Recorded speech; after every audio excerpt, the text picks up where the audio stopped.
How's it going, soldiers? At ease, sit down. So our previous devlog reached almost 500 soldiers, which was a really nice surprise. We didn't expect to get that many views. So first of all, thank you. And the video led to more recruits joining our Discord server, and we got bombarded with feedback and questions, a lot more than we were really expecting, which is awesome. So I felt that instead of talking technical, like I said I would in the previous video, I think I'll just first address the most frequently asked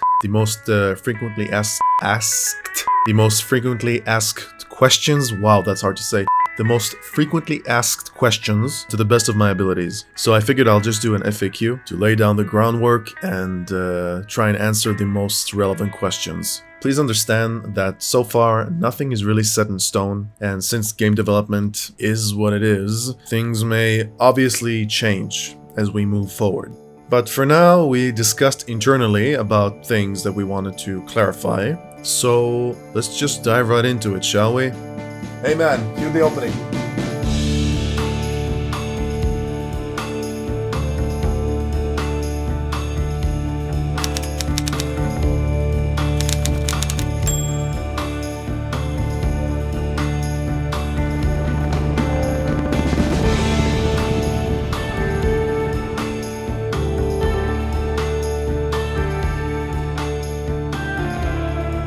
So, in no particular order, here are the top 10 most frequently asked questions.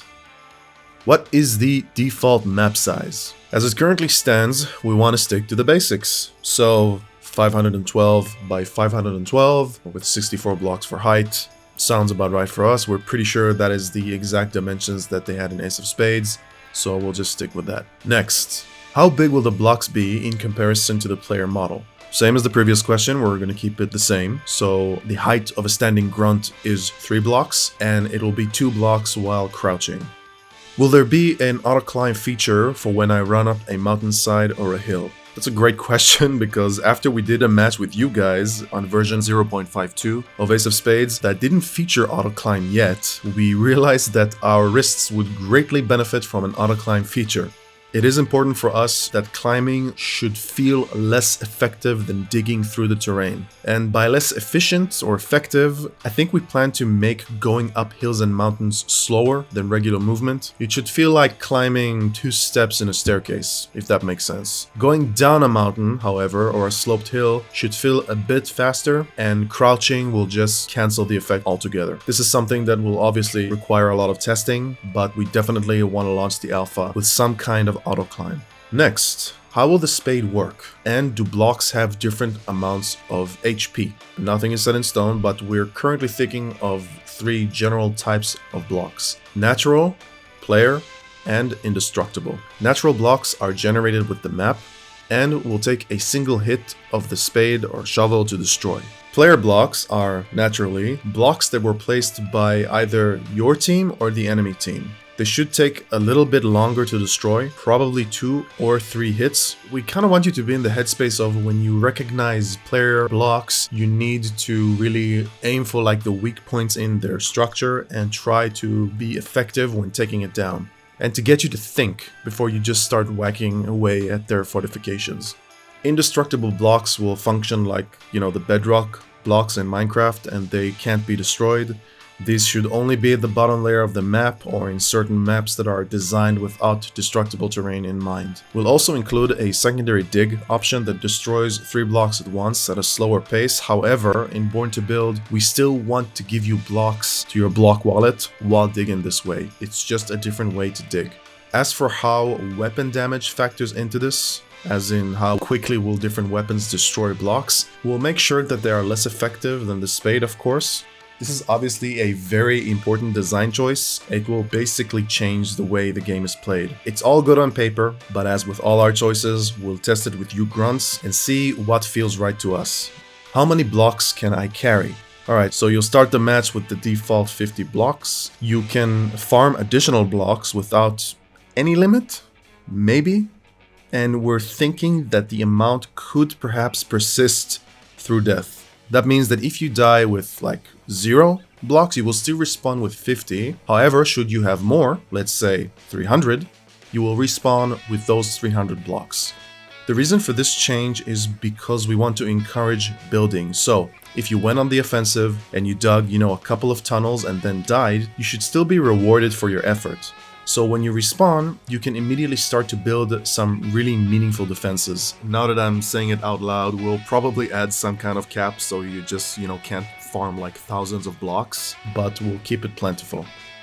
Will crouch abuse be a thing in Born to Build? For those of you who don't know, there was a big problem with the instant crouching in AOS. This won't be the case here, as there will be an in-between animation to prevent that from happening. So you can't just, cheese your way out of a headshot by crouching all the time. You took your helmet off in the previous devlog. Does that mean that helmets can fly off your head? I do love it when our soldiers notice the little details. Yes, we want the helmets to give you a one-time save from a headshot. Note that this will only work if the bullet hits the actual helmet collider. Any other place, the face, the back of the head, will still count as a normal headshot. So we want the helmet to fly off your head with an appropriate sound effect. Another helmet question, will we be able to customize them? The Vietnam setting is like the perfect excuse for this kind of system. It fits so well into this game, and I personally would love to have that feature. I feel that it should be a part of the progression system that I'm currently still designing for like way down the line. I'm still not sure how we're going to do it, but I really want the helmets to be a part of that system. Will we be able to pick up enemy weapons? During alpha testing, probably not. We might just give you an extra mag if you walk over a dead enemy that had the identical weapon type, but we'll see. What are you planning to do about griefing, team killing, AFK players, and so on? Well, like in the army, we believe in platoon punishments. Bans can be utilized with our proposed court-martial system, where the squad can vote on the problematic soldier. However, we want the punishments to stick.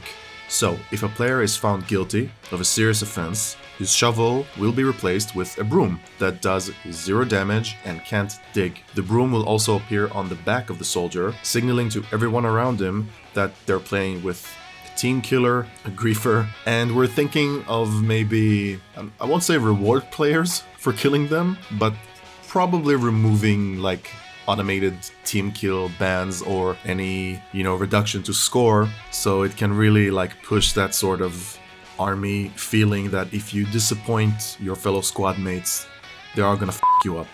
And you know what, as a bonus question, do you guys still play Ace of Spades? Sure.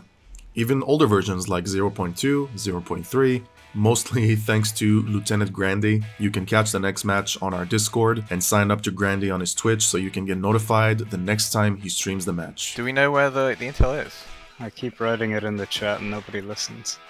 I hope I was able to answer the majority of your questions, and I apologize that most of them fall under the category of we'll see, but that's where we currently are, I'm afraid. Game development sucks. I know. And with that being said, I should also add another question. Do you guys still think you'll be able to release the alpha by the end of 2021? Well, it certainly doesn't look too promising at the moment. We came to realize that we need to focus on our map creation tools and our engine before really tackling gameplay. Let's hope that we can get something playable during the first quarter of 2022. Look, as long as we're working mostly on weekends, it's super hard to commit to deadlines, so we really appreciate your patience. I'll post the rest of the FAQ on Discord once this video goes up, so go ahead and give the full list a read when you can. We'll improve and add things to the list as time moves on, so by all means, ask us anything on the Discord canteen. I still haven't decided what the next devlog will be, but make sure to subscribe and not miss any new intel. Alright, that about does it. Till next time, grunts. Peace.